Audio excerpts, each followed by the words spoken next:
so this is Math 103. This is for Monday, October 11th. This is going to be our online class today. So first thing you want to do is make sure you pause the video, go take your quiz. The quiz will be open for about a 4-hour window on Monday between our class 1 and 5. So take that quiz on my lab sometime. And then click on this link to notes. So this link, so if you go to our Blackboard and it says link to notes, click on this and then click on that and it will take you to this, which is our notes. You then can scroll down to our page that we're on. We're on not that one, this one, so page 24. Alright, so for a one-to-one function, each x value or input corresponds to only one y value or output, and each y value corresponds to only one x value. So the idea is whenever you have each x value corresponds to only one y value, that makes it function. Whenever each y value only corresponds to one x value, that makes it one-to-one. So determine if the following are one-to-one functions. So now what we want is a function has the property that none of the x values share any output, there aren't any of the same x values essentially. And then one-to-one means none of the y values share any x values now. And so since they're all unique, no x values or y values are repeated, this would be one-to-one and a function. So the next one, this one would be a function because it shares no x values with any other point, but it shares y values with other points, therefore it's not a one-to-one function.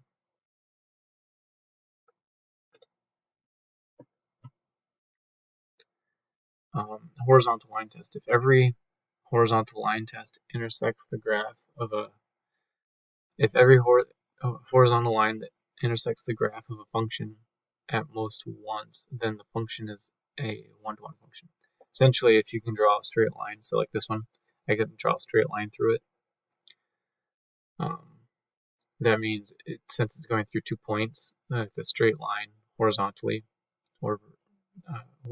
then that means it's not going to be one-to-one. If a function is not one-to-one, then it does not have an inverse.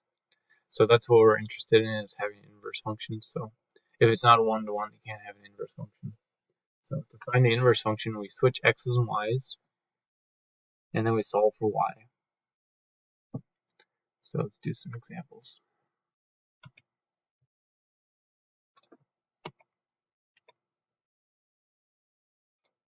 Let's see.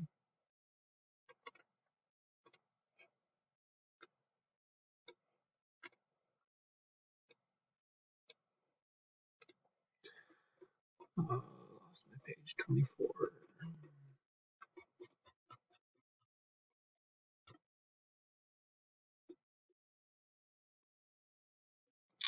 Alright, so what we have is the function f of x plus 5 equals f of x. So we just change f of x to y. And then we switch x and y. And then we solve for y. So we subtract 5 from both sides. So we end up getting x minus 5 equals y. So then this right here is going to be my inverse function.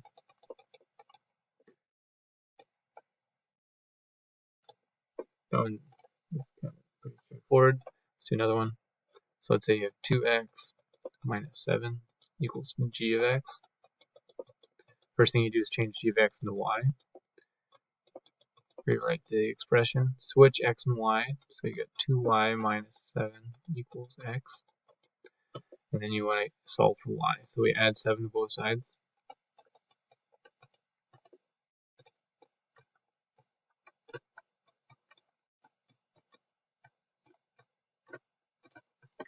And then you have 2y equals x plus 7. You then divide by 2. So y equals x plus 7 divided by 2. So that would be your inverse for b. So you could actually write it as g inverse, or g to the negative 1 power, because you can't actually take powers of functions. If you do, you have to put in parentheses and then put a power. If you actually put -1 as a power of g, that implies that it's the inverse. So it's not the reciprocal. It's not the same as reciprocal. So this is the inverse of this. What does the inverse mean? It means that if I plug this function into here, like if I compose this, then it would undo each other. So that's the inverse. Okay, let's do the last one.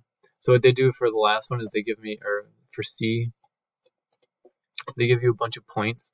The inverse of just a bunch of points is just flipping all the points. So if they give you 3, 1, then 1, 3 is going to be the inverse. If 5, 2 is the point, then 2, 5 is the inverse. 7, 3 is 3, 7. And not 4, 9 is going to be 4, 4, 9. 9, 4 is going to be this. So this would be the inverse function H. Inverse. And this would be with a squiggly bracket because it's just a set of points. D, they give you x to the third equals 2 equals j of x. So again, the first step is to replace j of x with y, and then to switch x and y, and then to solve for y. So you add 2 to both sides, and then you take the third root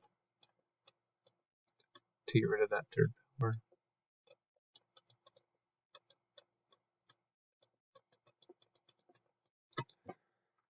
So this right here would be my inverse function. So third root of x plus 2 is going to equal j inverse. Alright, so that's finding the inverse. That's not the end of the lesson though. We have a little bit more here. So then what they do is they say, here's a given, f of x equals 2x minus 4, and f inverse of x equals 1/2 x plus 2. So they look like they'll probably be inverses, we will find out. So find f of 2. So f of 2, that just means plug 2 into this function, right? So you get 2 times 2 minus 4. My handwriting isn't very good on this. You get 0. F inverse of 0. You plug 0 in, you get 1/2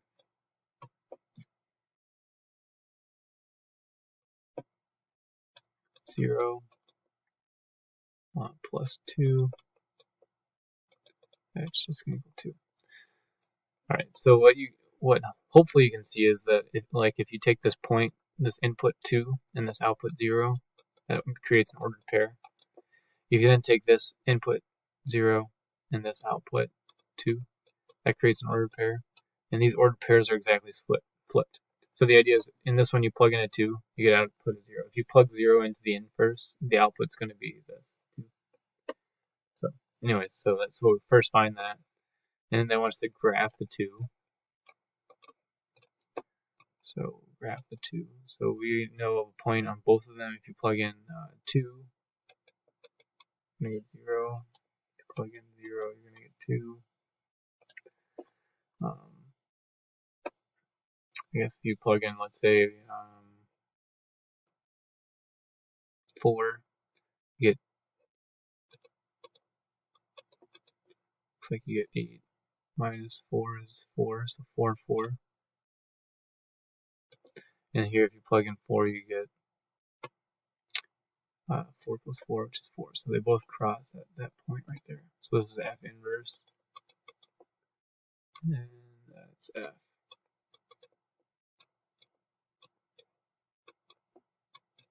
Alright, so we graphed it.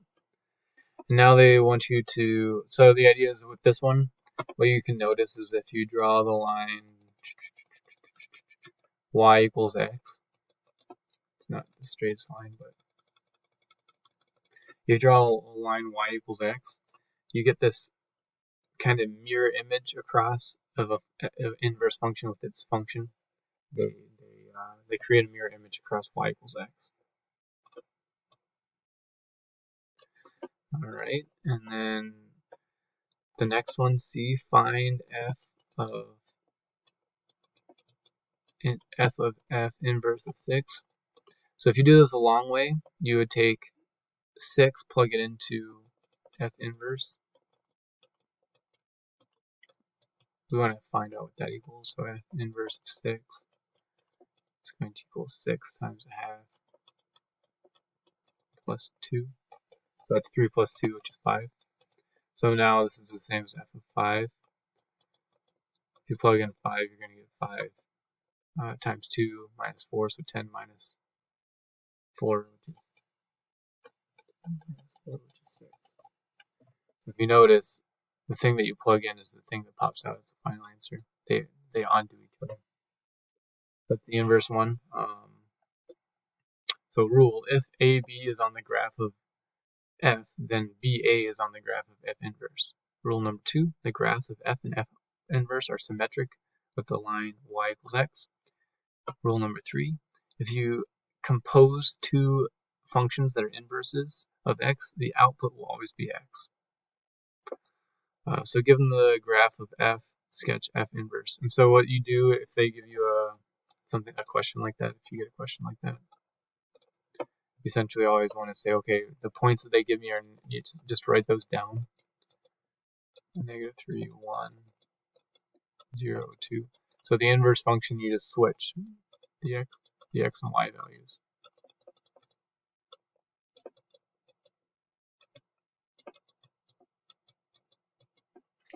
So these are the switches. So this represents F, this represents F inverse. And so with F inverse, you then graph those points. So you would have 0, -4, so that's down 4. This is 1, -3, so you go to the right one. 2, 0, so that'd be this point right here. So something like that would be the inverse. Alright, so essentially you just take the points that are given, you flip them, and then you plot those points and try and draw a line that kind of mirror images that. Alright, so now it's the group work. I'm actually just going to upload the group work and the answers together, so you can kind of check your answers.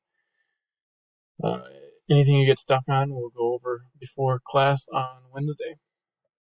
Alright, hopefully this works. Hopefully you guys learn what an inverse function is. Shoot me an email if you are confused or don't know where to find something.